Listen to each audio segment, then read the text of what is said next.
Welcome to the Temple of Flame.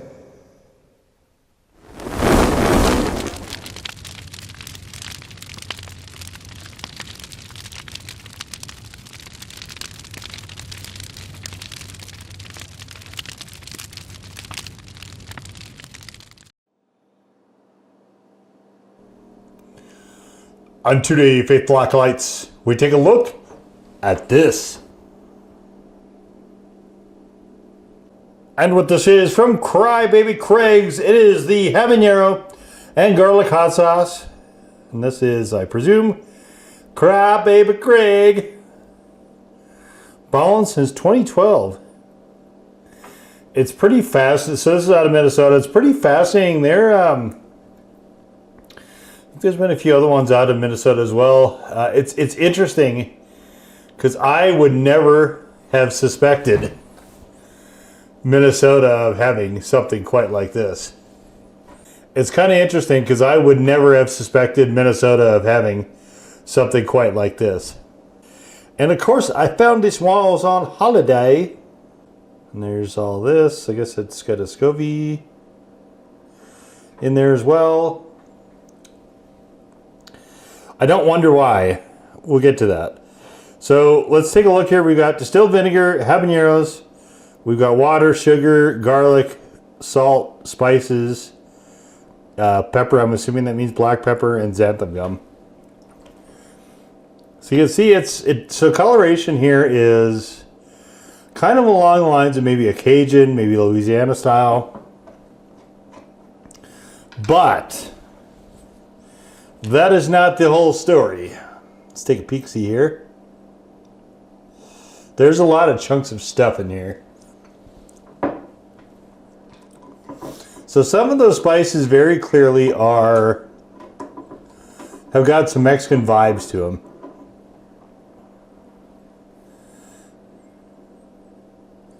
I can smell that just from the onset. Maybe some arbola in there, maybe some cumin a little bit. Yeah, I mean, it's a good looking sauce. You can see there's a lot of particulates in there. I think it looks pretty good. I like the look of this sauce. I think visually it is a pretty good looking sauce. Sort of a light orange, maybe towards tan a little bit there. And let's just get on into it.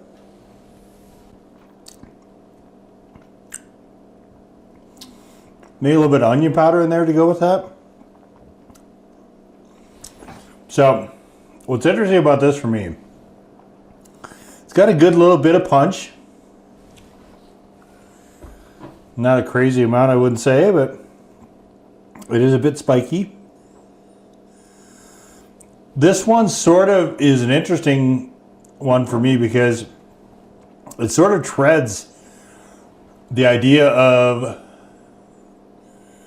it's got enough of like a taco sort of seasoning vibe to it that it fits in well with Mexican style foods, but also it's fairly vinegar forward, so it also kind of fits into the Cajun territory, but it's not far enough into either one of them to be exclusive.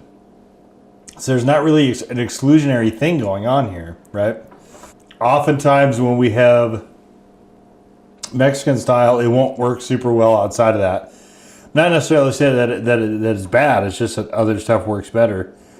And with Cajun style sauces, those are often a bit vinegary, and they're too vinegary to use outside of where you might want something fairly vinegar forward. Now, I don't really like super vinegar forward things on Mexican style food. It's not my thing. I like something a little bit deeper, a little bit earthier, a little bit richer, but I don't really want something heavy vinegar. And this one, I think, straddles both those lines really, really well. I've had this on Mexican style food. I liked it there. Good fit there.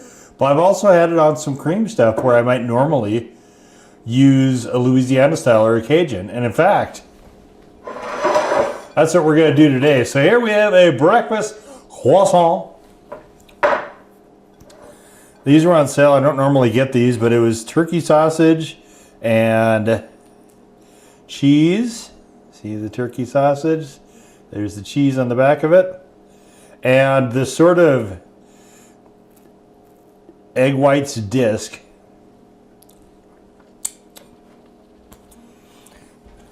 And wouldn't be a normal thing I would normally get, but like I said, it was on sale. Clearance, I think, actually. And it's just a store brand, so I like the idea. So, you know, we have breakfast muffins, breakfast biscuits. I like the idea of croissant a lot better than I like either of those two.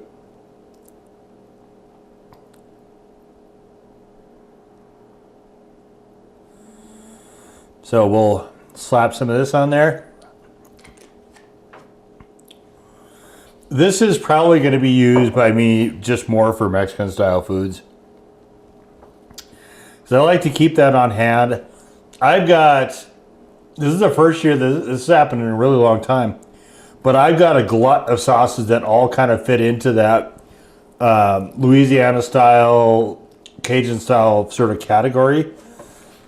And I don't need to have this one in there as well. This one will be, like I said, a pretty nice Mexican style sauce. That's kind of what I'm going to wind up using it for.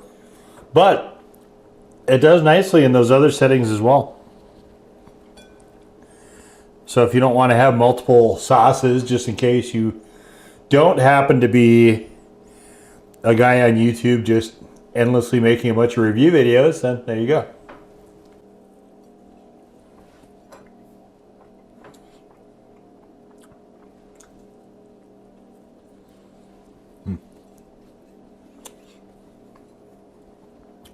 That's quite nice.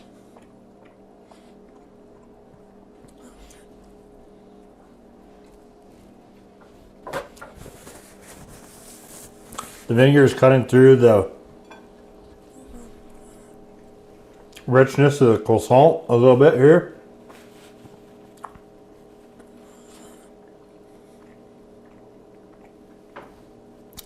This turkey sausage isn't wonderful, but one thing I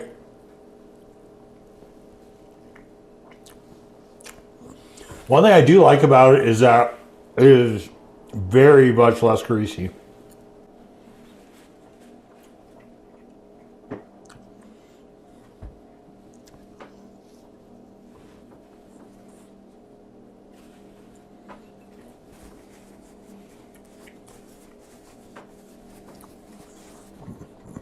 Croissant, I'm not sure about.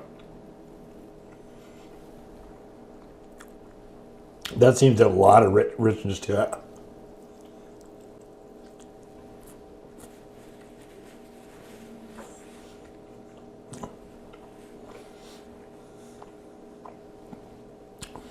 The flavor of this sauce, additionally, I find to be excellent.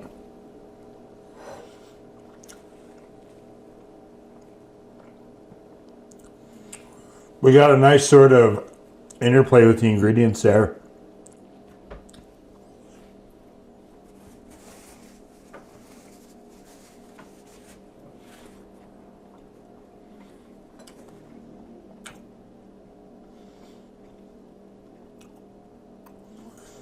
So apparently they only use fresh ingredients that are not cooked.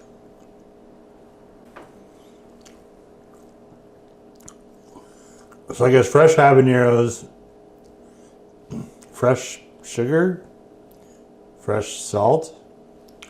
Definitely there's pieces of fresh garlic. That I saw earlier. Fresh spices, fresh pepper. Fresh xanthan gum. That's probably not what they mean. Yeah, really, really excellent sauce. This is one that I can't remember, I might have seen it online somewhere, but I don't recall for sure seeing it until I saw it at a store in Minnesota. That particular one being one of the Hy-Vees that was there. And this is in Faribault, Minnesota. I don't know where that actually is. Where is Farabelle? Don't know. But wherever it is, that's where this is. Yeah, very, very good. Very, very, very good flavored. Highly flexible, I think, sauce here. Heat-wise, it reminds me a lot of the El Yucatecos, where it's a punch out of the gate pretty much, and then it kind of tapers. That's kind of what I'm getting out of this here. It is got a pretty respectable degree of heat, though, for this type of thing. So, yeah, it's a really, really interesting approach, I think. And you really, really, really have to thread the needle, and I think they did. I think this comes out extremely well. So, yeah, I'm quite happy with what we have here, I would say. And we'll just leave it at that. So that was the Crybaby Craig's habanero and garlic hot sauce.